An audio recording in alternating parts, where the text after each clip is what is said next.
I need to tell you about the moment this week when I realized exactly why moms keep saying yes, even when we are already drowning. My daughter's old soccer coach called up and asked a simple question if I could heat press some numbers on these little girls' jerseys for him that he was taking to a tournament. He needed long sleeve jerseys and they only had short sleeve. And so he's like, I'm not sure why people don't do this, but I want to make them really cute for these girls. It sounded easy, quick, harmless. So, what do you think that I did? Of course, I said, sure, yes, I can do that. And one tiny yes turned into numbers and then logos and then sponsor logos. And suddenly I was knee deep in shirts, vinyl sheets that I had to cut out with my silhouette and then heat press on. I stayed up till 2 o'clock in the morning doing these. While my husband looked at me and was like, I had actually thought I had actually lost my mind. It should not have surprised me, but it did. Hey, friends, welcome back to another episode of Struggle and Strength Moms Balancing It All with Nikki. Today, we're talking about something every mom has grappled with at least 10 times a day. Why do we keep saying yes when we are so exhausted? When we know we don't have enough time? When our calendar is already screaming for mercy? Let me walk you through what happened this week because it gave me a lesson I did not know that I needed. I think moms say yes for a lot of reasons we do not even recognize. We say yes because we don't want to disappoint. We say yes because we are used to being the one who gets things done, who multitasks, who can handle it all. We say yes because we know no one else will step up to the plate. We say yes because it is literally built into our DNA. And honestly, sometimes we say yes because we want to feel useful, needed, valuable. Except every yes comes with a cost, usually our energy, our time, or our sanity. So here's how it went down. My daughter's coach previously contacted me. He was like, hey, I want to make these long sleeve jerseys for these girls. They have short sleeve jerseys, but I don't know why we don't do long sleeves. And so he sent me a picture of what he wanted. And he said, I want you to heat press some numbers on them. And I was like, okay, do you have anything in mind on what you want? He said, maybe like italicized or scripted or something like that. He goes, I don't know, you choose, like, just send me what you think. So I said, okay, when do you need them by? And he really didn't give me a deadline. He's like, I don't really need them right away. So you have some time. So I was like, okay. So about almost a week went by and he goes, did you forget or are you just not wanting to do it? I said, no, no, no. Like, sorry, I got crazy busy at work. Yes, I will still do it. And so that night I got into my program where I can download some awesome fonts. And so I sent him some pictures of some fonts. And so he's like, yes, cool. I like it. Well, so then fast forward to a day later, and I was like, okay, I can, do these by Friday. And when he contacted me, it was Tuesday. And he's like, okay, well, we have a tournament Friday night. So I was like, okay, let's meet up around 1 o'clock. I'll get them done for you. No big deal. Well, then I started thinking about it. And Wednesday came around, and I thought, you know what? I'm pretty busy these days, and I don't know if I'm gonna get them all done on Friday. So I reached out to him. I said, "Hey, can we meet? I want to get these from you on Wednesday." So I did. I met up with him on Wednesday, and Thursday night I sent him the fonts. We solidified everything, and I said, "Okay." And I made sure that I had the correct color of vinyl that he wanted. Everything picked out. Well, then all of a sudden he was like, "Hey, when I dropped off the box of t-shirts or long sleeve shirts, he said there's two logos in there. One is the the organization logo. The second one is our sponsor logo. If you can heat press those, and then he added not only the 11 girl shirts, but then 3 extra coaches shirts on top of that. So he's like, yeah, you need to have all of that heat pressed on there. And then of course the numbers for the girls. And I was like, oh my gosh. I was up until 2 a.m. on Thursday, cutting everything out, fixing, heat pressing some of it onto the shirts. And then I wanted to finish it Friday afternoon. And holy cow, my dining room turned into a warehouse. There were piles of shirts everywhere. My heat press was running like a factory line. My husband walked by and said, why did you say that you were going to do this? You don't have time. You don't have time for anything." And in my head, I knew I was right, but in my heart, I could not help it. I said yes because that is who I am. I finally on Friday, he's messaging me at 1 o'clock when I originally told him that we would meet up to finish them. And he's like, "Hey, can we come by and pick them up?" And I was like, "Oh my gosh, I still have 2 more left." And I was busy back-to-back meetings all day Friday. I finally was able to finish them Friday afternoon. I told him, "Hey, my daughter has diving. Can I meet you?" Yes, yes, yes. No big deal. So, anyways, I finally finished the shirts, everything. But like I said, I was up until 2 a.m. on Thursday.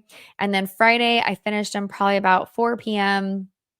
It was way more work than I ever even imagined. And one of the numbers actually, my heat press, so when I did the original number, it was fine, and then when I went to heat press it again, so I was doing pink and then white on the inside, and when I did the white on the inside, I heat press them, and then I put another sheet, and I heat press it again, and when I did that, it made this line down the middle of the 6, and I thought to myself, "There is no way I can let that go like that. I just don't want this little girl to be upset that her jersey, like, why does my thing have a line down it?" So what did I do? I quickly cut out a circle to go into the middle of the 6. Although because my cutting machine didn't do it and I did it, of course it wasn't perfected, and you could see there was a little outline. Well, then of course, because the middle part had a new white part on it, but the outer parts didn't. The outer parts looked darker than the middle part. My daughter was like, "Why does that look different?" And I thought, "Oh my goodness, I can't just leave this." So I had to recut out the whole number 6, re-put it all on there for the white part of it, just so that like I could mentally feel good about what I did, because they were paying me for this. Now, I didn't charge them anything more than just the basic supplies. So it's not like I made like $1 million off these shirts. I barely broke even, to be quite honest. And for my time, I didn't factor any of that into it. But when I delivered the jerseys to the coach, he was so appreciative. And then he asked me something that I was not even expecting. Now, this wasn't the coach that contacted me about the jerseys, it was the assistant coach that was helping him.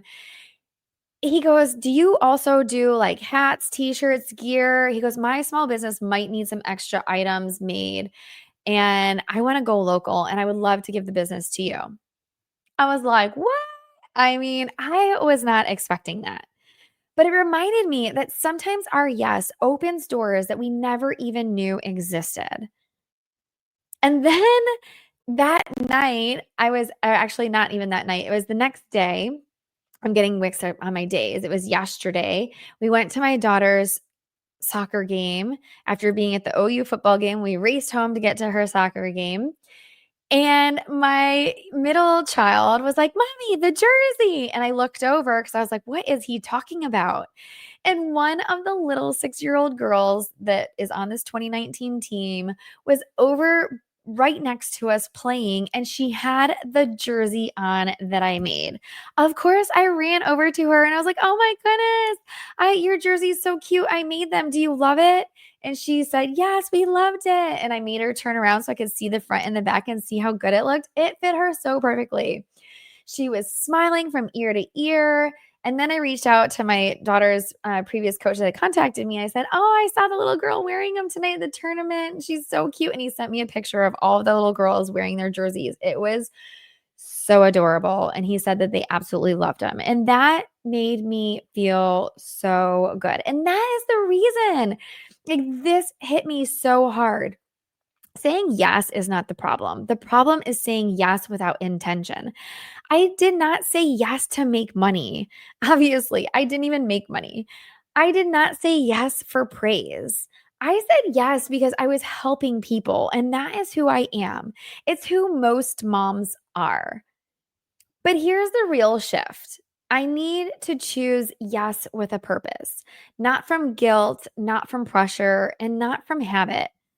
I need to say yes when it aligns with my values. And I think that's what my husband gets so mad about is that I just say yes to everything. But I need to say yes when it brings me joy, when it helps someone in a way that feels meaningful, not when it drains me to the point of almost breakdown, which is kind of where I felt doing these jerseys because I know I could do it. It's easy. I have the equipment. This coach didn't have it. He couldn't do it. But at the same time, I have to have boundaries. And at the point where I'm like almost at my breaking point because my job is killing me right now, I'm really trying to build my business on the side. Of course, then I have to show up for my kids, be there for them as well. Mama, you don't say yes because you're weak. You say yes because you're strong, because you care, because you want to make the world softer for everyone around you. But your yes is valuable. Your time is valuable. Your energy is valuable. So before you say next time, you need to ask yourself, and I'm telling this because I need to do this so bad. Am I saying yes because I want to or because I feel like I have to? And if it is a yes that brings connection, opportunity, joy, or genuine purpose, say yes.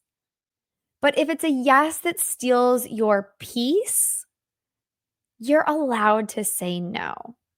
And I have another example. I have a pharmacist who reached out to me, not reached out, but she posted in the group. She needs some Girl Scout patches. And I said I could try. I have a cutting machine. Turns out she tried to order them on Etsy. It didn't turn out. And now she's asking me, but it's a time crunch. I mean, now it's the holidays. I'm going to be working. She needs them no later by this next Saturday. That's less than a week that I have in order to get the design, print it out. Then I have to buy the patches. I don't know if I'm going to be capable of doing that and it's going to look how she wants it. Now, the ones that she already got, she says they look terrible. I could try, but at the same time, I have no idea. I've never done a Girl Scout patch before. And what she's wanting, I'm not sure if I could be able to do. So that I might have to say no to because with the holidays and my in laws are coming today, I just don't know if I'm going to have the time or capability or even mental status right now because I am so bogged down. I'm so behind on my client deliverables that doing that, saying yes to something that I'm not sure I could do, is probably going to put more stress on me than it would be helpful to anybody. So, thank you for listening to my episode today. I want to hear from you. Send me a DM, send me an Instagram message or on Facebook. I would love for you to subscribe to my channel. Tell all your mama friends if this helped you to subscribe to my Struggle and Strength Moms Balancing Out with Nikki YouTube channel, podcast. I want you to remember this. Until the next time, keep choosing your yes intentionally. And remember, you're doing better than you think.